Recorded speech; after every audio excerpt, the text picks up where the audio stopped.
തൊഴിലുറപ്പ് പദ്ധതിക്ക് ഊന്നൽ നൽകി മുല്ലശ്ശേരി ബ്ലോക്ക് പഞ്ചായത്തിൽ ബജറ്റ് അവതരിപ്പിച്ചു. 18.30 കോടി രൂപ വരവും 17.99 കോടി രൂപ ചിലവും 30.81 ലക്ഷം രൂപ മിച്ചവും പ്രതീക്ഷിക്കുന്ന ബജറ്റാണ് വൈസ് പ്രസിഡന്റ് ബിന്ദു സത്യൻ അവതരിപ്പിച്ചത്. പദ്ധതി വിഹിതം 82,60,000, ധനകാര്യ കമ്മീഷൻ ബേസിക് ഗ്രാന്റ് 26,28,000, ധനകാര്യ കമ്മീഷൻ ട്രേഡ് ഗ്രാന്റ് 39,04,042.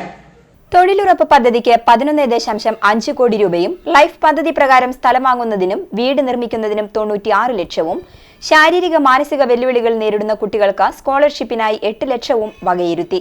സേവന മേഖലയ്ക്ക് 64.6 ലക്ഷം രൂപയാണ് നീക്കിവെച്ചിട്ടുള്ളത്. നെൽകൃഷി പ്രോത്സാഹത്തിന് 16 ലക്ഷവും സ്ത്രീകളുടെ തൊഴിലിനായി 20 ലക്ഷവും ടൂറിസത്തിനും മാലിന്യ സംസ്കരണത്തിനും ഖരമാലിന്യ സംസ്കരണം, ടൂറിസം, കുടിവെള്ള സംരക്ഷണം എന്നിവയ്ക്കും ബജറ്റിൽ പരിഗണന നൽകുന്നുണ്ട്. വനിതകൾക്ക് തൊഴിലധിഷ്ഠിത സംരംഭങ്ങളും പാലിന് സബ്സിഡി, വൃക്കരോഗികൾക്ക് ഡയാലിസിസ് ചികിത്സാ സഹായം, വയോജനങ്ങൾ, ഭിന്നശേഷിക്കാർ, കൗമാരക്കാർ, ടൂറിസം വികസനത്തിന്റെ ഭാഗമായി destination challenge, eco friendly spot സജ്ജമാക്കൽ തുടങ്ങിയ പദ്ധതികൾ ആസൂത്രണം ചെയ്ത് നടപ്പിലാക്കുന്നതിനുള്ള തുകയും വകയിരുത്തി.